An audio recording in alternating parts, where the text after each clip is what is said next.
Welcome everybody to our Dispelling Myths and Disinformation about the trans community workshop. My name is Aiden Izumi. My pronouns are he, him, and his. I'm a trans man, activist, and storyteller, and I'm honored to be the moderator for this panel of amazing folks before you. I'm going to introduce our first panelist here. Having spent most of her life in full-time Christian ministry, Ellie Dote's life completely changed when she came out as a transgender woman in 2016. She currently lives in Pasadena with her partner Stephanie. Her memoir, Walking Towards Cordelia, is available on Amazon.com, and Ellie does use she and her pronouns. So Ellie, take it away. Hello, thank you, Aiden. As Aiden just said, my name is Ellie Dote. My pronouns are she, her, and I am a queer transgender Japanese Christian woman, a daughter, mom to three grown kids. I'm a pastor and a business owner. I am 47 years old, having been in transition for the past 7 years. And today I'm wearing a lavender tank top with black glasses and long brown hair that's down. So for most of my life, I knew that there was femininity that just really came naturally to me, but I didn't know what to do with it because trans wasn't a part of the conversation. And while I was constantly teased about being perceived as gay, I knew, especially as I went into my teen years, that I liked girls. And, being steeped in church culture at the time, I just figured that I was supposed to be gay, but that, God had saved me from being that way, as one does when they're in that mindset and trying to find ways to make their life and their reality fit into the framework that they've built for themselves. There's a lot that I could share about my experience growing up and all of that, but today's workshop really is about shedding some light and truth on a few of the common misperceptions surrounding the trans community. And so, as a trans woman, I think first and foremost, I want you to know that I am not familiar with the experience of being trans masculine. So, we have Miles here to share about that. Um, and nor do I want to assume that my experience is that of every trans woman. Every trans person's experience is different. So just because you know my experience, being able to go out there and say, hey, I heard from one trans person doesn't necessarily mean that you've heard from all of us. Um, so I want to share all this and preface this with the idea that perhaps you will walk away from this workshop with a couple of big things that you'll, one, discover something new about the trans community that you didn't know before. And two, that by discovering something new, you'll find yourself wanting to learn more rather than choosing to live your life in fear of the unknown. Because as Maya Angelou said, um, when we know better, we do better. The first myth I want to talk about is surrounding the bathrooms. And if you start to talk about transgender women, inevitably the conversation will shift towards a conversation about trans women in women's spaces, particularly the bathroom or changing rooms. And there's a sense of fear that has been perpetuated by taking advantage of the unknown, combined with an ideology that has reinforced in women that men are really only exist as sexual predators, and has reinforced to men that you know, you aren't able to help yourself. You'll be tempted around every corner, and that's just part of being a man. Um, there's also this mythology that has worked to conflate the vulnerability of the bathroom with sexuality, causing many across the nation to fear people who feel they they don't fit these people don't fit into their own ideas of what femininity looks like or what it presents as. As a Japanese American, I remember hearing stories or even experienced what this looks like in how fear was used to unjustly turn everyday Americans against innocent people through disinformation, through propaganda, and that all paved the way for my own grandparents, along with thousands of others, to be unjustly incarcerated during World War II. So here are some of the facts surrounding bathrooms and trans women. Trans women on hormone replacement therapy are often on a testosterone blocker in addition to the estrogen that makes it much harder for us to become aroused. Thinking that trans women are sexual predators who are waiting to assault cisgender women is far less likely than a trans woman being assaulted or harassed for simply trying to use the restroom that corresponds to the gender that they identify as. Using the bathroom as a trans person, it is a very, very stressful experience, particularly for those of us who are earlier in our transitions. For myself, it is even 7 years later, it's still something that I have to approach with a heightened sense of awareness. To this day, I still won't talk in the bathroom because I feel like my voice is what gives my trans identity away.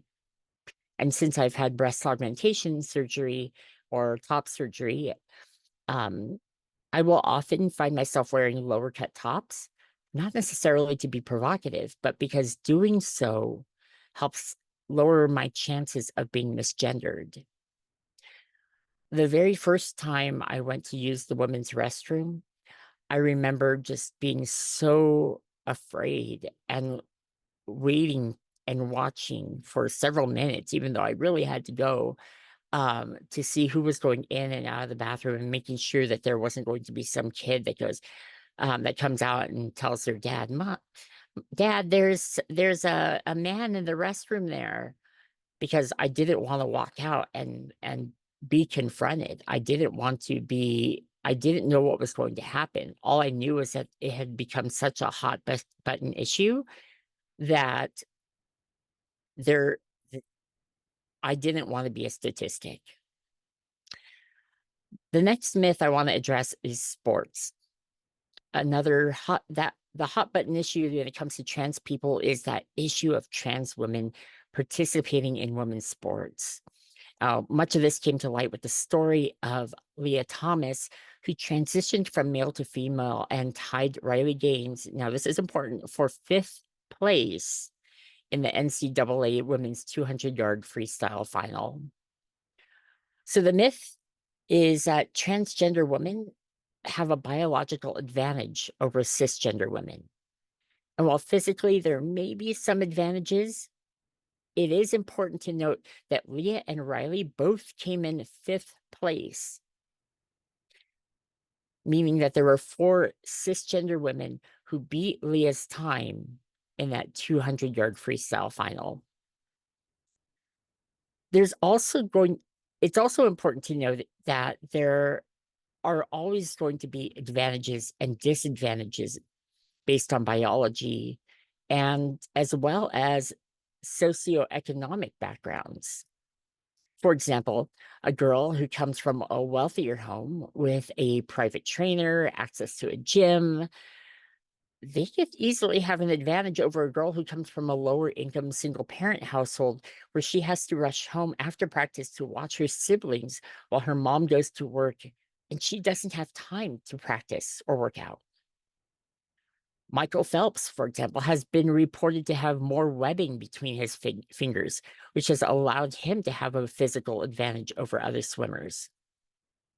And in the 1992 Olympics, the USA basketball team, dubbed the Dream Team, well, they had an obvious advantage over every other competing team, and nobody batted an eye.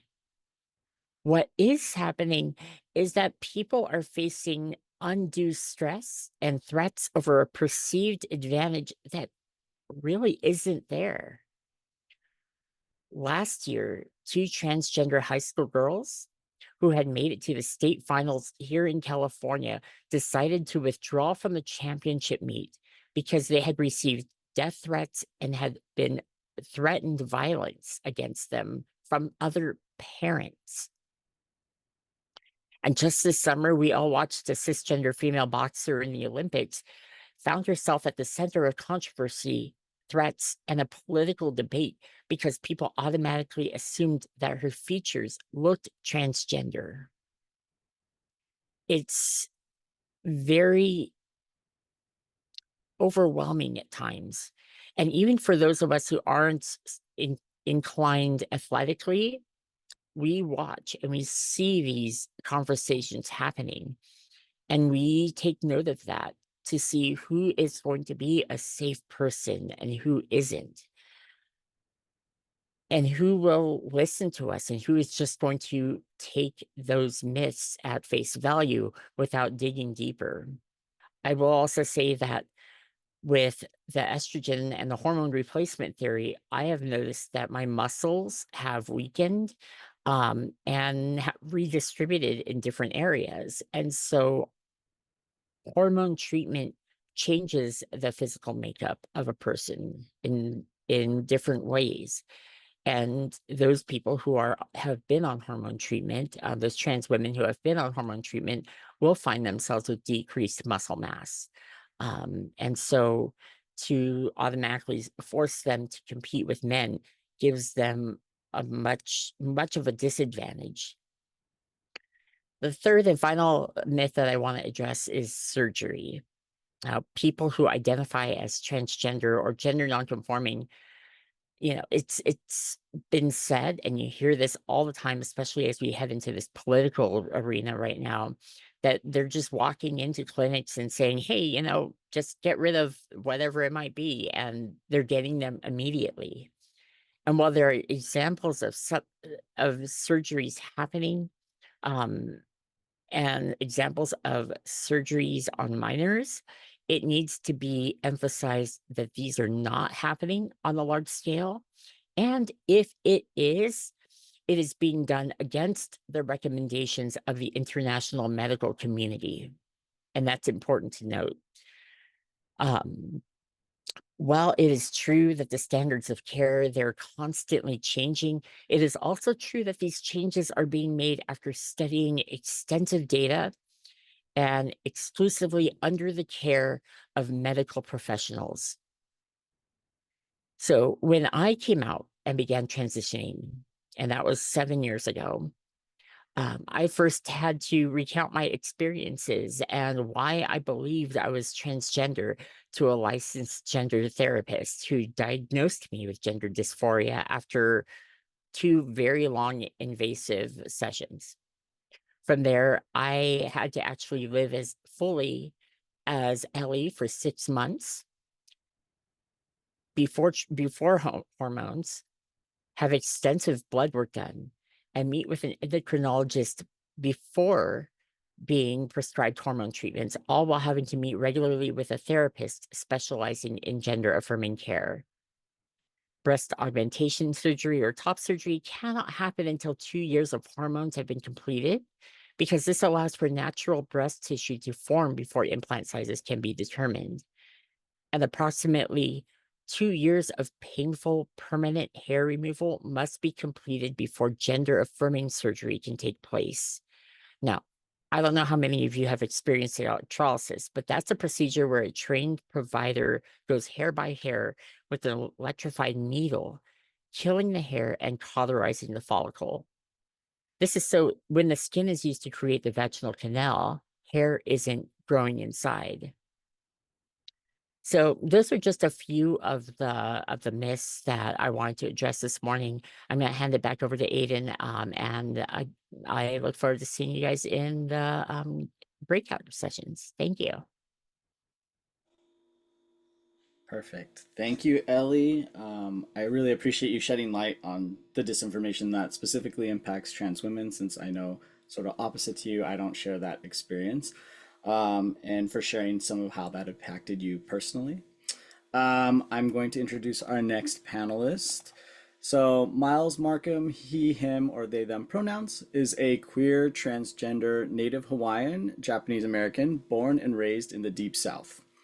Miles has worked in LGBTQ plus advocacy across religious, nonprofit, business, and education sectors for the last decade, and currently works in documentary film as an impact producer, in nonprofit management as the director of development for Trans Lifeline, and serves on the board of directors for Transmission Ministry Collective. So I'm gonna hand it over to Miles. Thank you, Aiden. Hi, everyone. Like Aiden said, I'm Miles. I use he, him, or they, them pronouns. And I guess to maybe contextualize that, as a part of being a Native Hawaiian person, actually use the term mohu to talk about myself. Closest translation would be middle.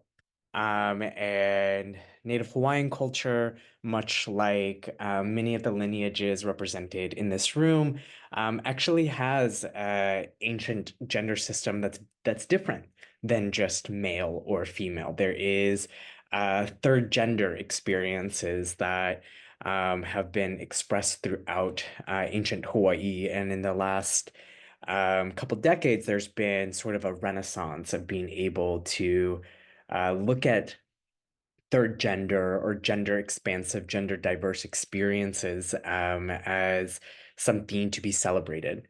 Like many cultures around the world, especially indigenous expressions of those cultures, um, people who sort of inhabited the uh, dualities of gender were seen as teachers.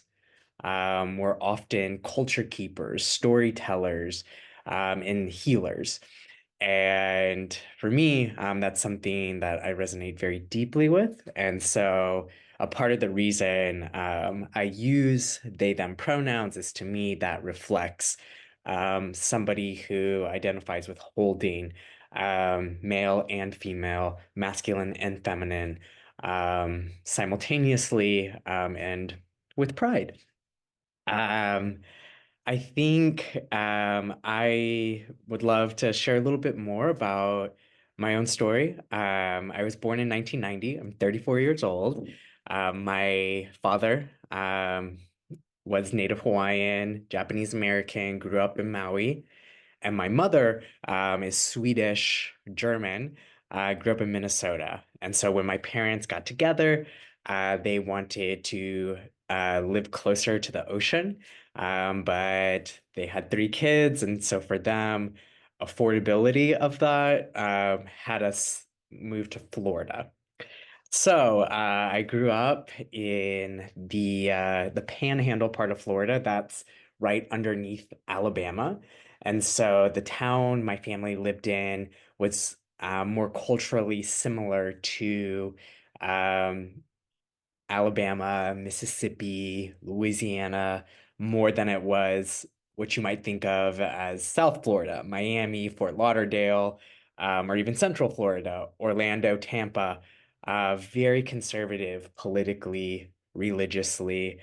And when it came to ethnicity, when it came to gender, that part of Florida had a very, we would say, maybe binary way of thinking about those things. And so, as a kid, I felt um, out of place. Um, People in my school, people on my sports teams, people at our church had a very like black and white way of thinking about race and ethnicity. And so my family did not fit into either one of those categories. And when it came to gender, I'm somebody who, when I was born, the doctor said that it's a girl. And I grew up as a kind of what people would call a tomboy. And so I liked boy things. I gravitated toward my brother and the kinds of games that he liked to play and to sports, and really took to my father's influence, loved my mom, and had a great relationship with both of them. And so this is sort of like the first myth I want to directly dispel, and that's trans identity has something to do with a broken relationship. with parents. I know a lot of folks in the room are connected to PFLAG, and that's something that gets talked about a lot, but I had a very healthy and positive relationship with my mom and my dad. I felt like both of them gave me a lot of space to be myself, and I felt nurtured. I felt cared for. I felt like I was supported in a way where I could do well in school. I could do well in sports, socially. I had friends and I had connections that were safe and meaningful. And so for me, the questions I kind of had around gender and around ethnicity and where do I fit in this world were not something that my parents were causing, and a lack of their support was causing. It was the world, and the culture and the communities that we were a part of that were making that more challenging for me. And so I think that even as I wrestled with my gender as a kid and even expressed out loud things like, I wish I was a boy, or I'm praying that God will change me into a boy, things like that, my parents were not dismissive of that. They, in the 90s, didn't really have a lot of resources around being able to engage that through a transgender discourse. But they also did not try to change me. They didn't try to fix me. They didn't teach me that something was wrong with me. That was something I did unfortunately pick up in the faith communities I was a part of. And so I spent all of my teenage years and my early 20s in programs um, that would be considered different forms of conversion therapy. I would go to churches and I would join groups that claimed that God could heal you of what they called gender confusion. And so even though my parents did not want me to go down that path, um, I believe my faith required it. And so I spent years believing that that was the journey I needed to take, and my mental health suffered because of it. And eventually I kind of got to the point where I didn't see a future for myself. I didn't want a future for myself. I felt like a shell of a person, that I was just kind of going through the motions every single day. And quite frankly, I just didn't want to be here anymore. And after kind of surviving, through that thinking for long enough, I knew something had to change, that my life depended on something needing to change. And that's when I started to really do a lot of research around LGBTQ identity, LGBTQ faith identity.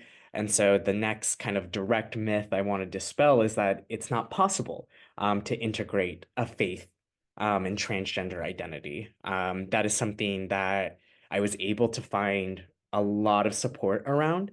That was something that has been extremely fulfilling for me, and is something that I have a lot of resources around for folks who are interested in that specific, part of this kind of journey together. And so I am a person similar to Ellie. I do still identify as a Christian. That looks very different for me than it did most of my growing up years, but it is a big part of who I am today and how I live my life, and how I find purpose and meaning and that kind of thing.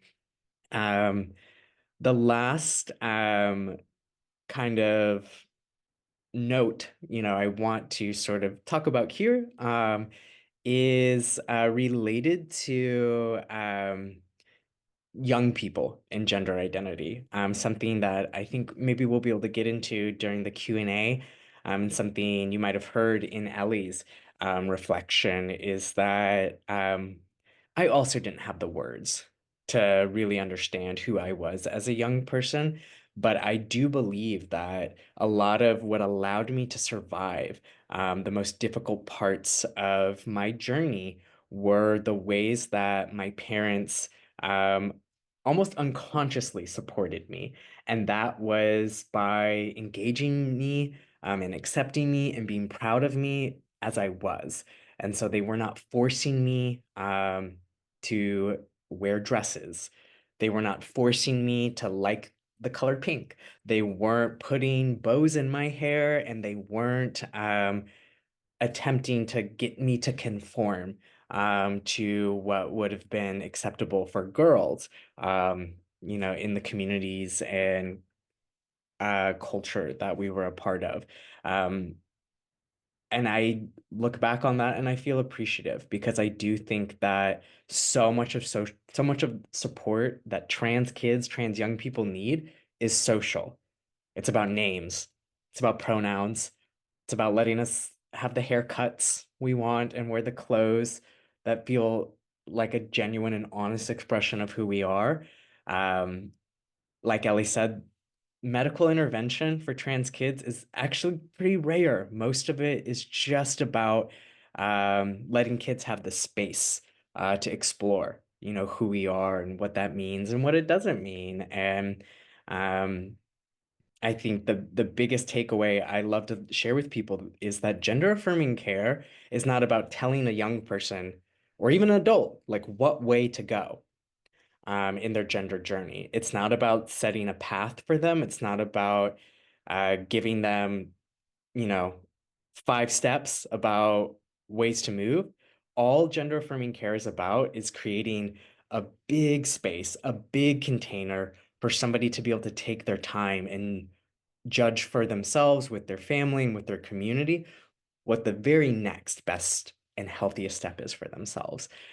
That's what gender affirming care is. It's about creating space, not telling somebody what to do.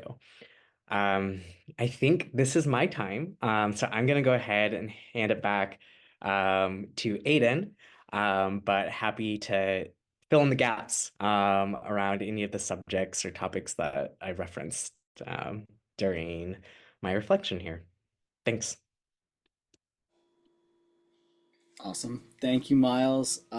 So much of I think your story like really resonates with me and kind of how I grew up too, and having supportive family. Folks may know Marsha is my parent, and so I'm very fortunate too to have supportive people that have raised me in a supportive home. And I just really appreciate your vulnerability and openness about your story and your experience. To kind of bring us home here, I'm going to introduce our third panelist here. So Aiden Key is an author of Trans Children in Today's Schools. It's published by Oxford University Press, is the director of Gender Diversity, an organization that offers trainings for K through 12 educators, and the founder of transfamilies.org, an organization offering support for families of gender diverse children. His award-winning work and media appearances have spanned over 25 years. So I'm gonna hand it over to Aiden, share his. Thank you, Aiden. It's great to be here, and thank you for giving me the opportunity to share some things. With respect to my personal journey, I've been on that gender adventure for 25 years now. Every time I think maybe I'm landing with respect to my gender, something new shows up to show me that it's going to be a lifelong discovery. So he, him pronouns. Let's see. The personal story is not something that I want to share with you today, but because of my personal experience, I came into contact with a lot of people. And at first, that was people within my family, my friends, my coworkers, members of my community.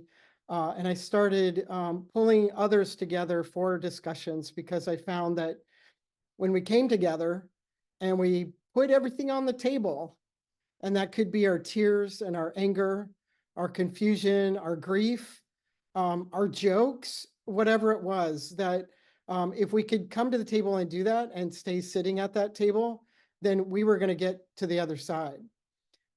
So that has proved to be a 25-year plus career in gender advocacy and gender education. And it was a massive game changer for me when I met a parent out there, or I think it was 3 parents on one particular event, like Aiden's parent, Marsha, who said, hey, I have a transgender child, I don't know, I don't quite know what to do. And I resisted the urge, which was very strong, to say, I don't know what to do either. Good luck. You know, feeling like we as adults, we had to wait till we were of age. And that when we got there, it was just hard enough to find our own personal ways, much less to think about a child finding their words at an earlier age, a parent actually seeking to be on that journey with their child and support them. So again, that was a real game changer for me. And I've dedicated my life since then to engaging with those families who have children as young as, I think the youngest parent, or the parent that called me with the youngest child, her child was 2.5 years old, on up to parents who have children in their 40s and 50s who are starting a gender transition. I found that many of the things that parents shared were similar to my own fears and concerns. What kind of life am I going to have? What kind of life is my child going to have? Is there going to be somebody that will come along and who will love me? Will there be somebody who will come along and love my child? What are the career paths? Are there career paths? What type of friendships? What type of relationships? And how about safety? Will my child, or will I personally be able to find housing and a job, or will I be on the streets or experience violence? So all of those things, I found a real kindred spirit with those parents because of that. And what's different from my experience is that I didn't have to wonder whether or not my gender identity difference was a phase, because by then I was in my 30s, and how long can a phase last if I remember my gender, my disconnect with gender my entire life? So parents would ask questions that were newer for me to ponder and consider. So example, what if this is a phase? What if these children change their mind? Aren't they too young to know?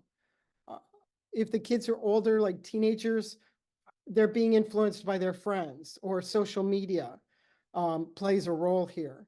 And I find these questions to be powerful, important, and worthy of addressing. And we have to address them rather than put them out as statements, which mean because we may not know the answers, therefore we stop supporting them. We stop considering gender affirming care. So instead, what if this is a phase? Then we say, okay, let's look at how long phases are for children at different ages. Does this fall into the category of a phase? And if so, what steps have been taken?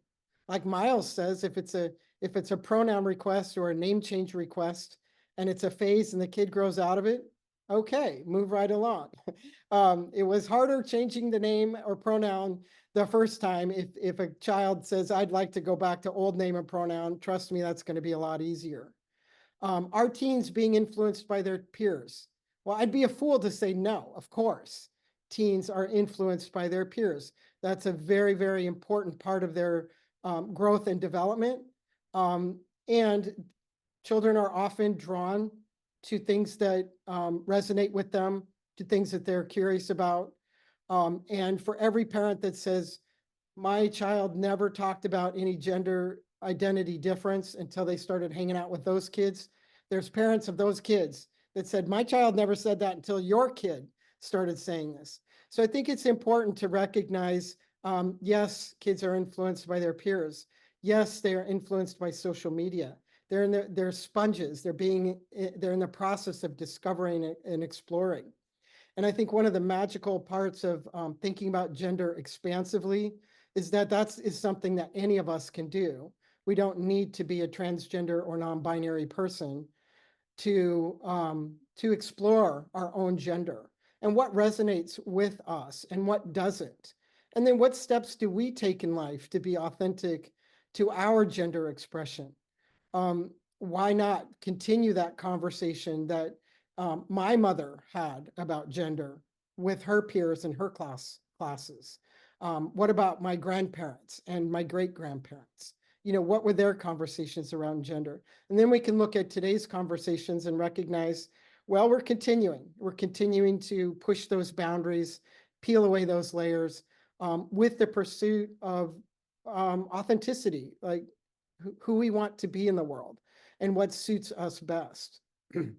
So these questions, again, I think are questions that should be explored, should be discussed. Are children too young to know who they are? That's usually a question that's framed more like, aren't they too young to be making this huge of a decision? And recognizing that the decision that they're making is what color shirt they're going to put on that day. And again, like Miles said, is their hair shorter or longer? What name might they choose to go by?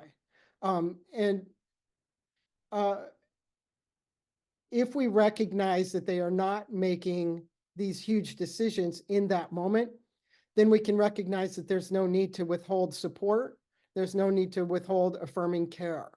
As a matter of fact, all the major medical and mental health professional membership professional organizations are advocating and making statements for that support. That is newer, I would say, in the last 20, 30 years to really affirm a child's gender identity and expression. So we're all on a big learning curve, and I think it's important to recognize and acknowledge that.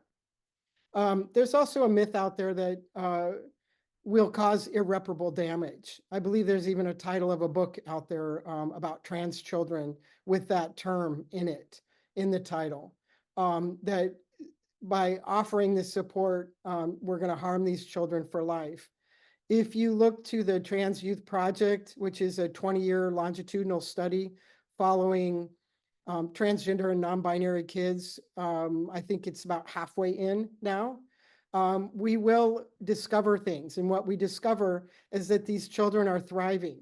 The top reason they're thriving is because they are getting that support from the adult caregiver in their life. That is so much more needed than figuring out whether or not they are truly a transgender person or not. Are they all moving forward identifying as transgender? No, not all of them. There's roughly a 1 to 2% of them who are saying, I thought I was transgender, but I think my gender might be more in the category of non-binary. Or actually, I'm going to go ahead and give my birth gender a shot and see how that goes. So those are some of the things that we are discovering, and that supportive environment is what's helping keep people alive, keeping them physically and mentally healthy. Let's see. And I think I want to contrast that with the notion that the risk factors for trans people are really quite high. And that 1 to 2% that change their mind and feel like, I'm so glad at least I got the opportunity to explore and find my way step by step is a well-worthy endeavor. Ellie mentioned the stuff about sports. The only thing I want to add with respect to that is that there are states who have been inclusive of transgender athlete participation in K through 12 sports. I think Washington State is the one officially with the longest standing K through 12 policy. And what are we actually seeing versus what are the fears people are considering?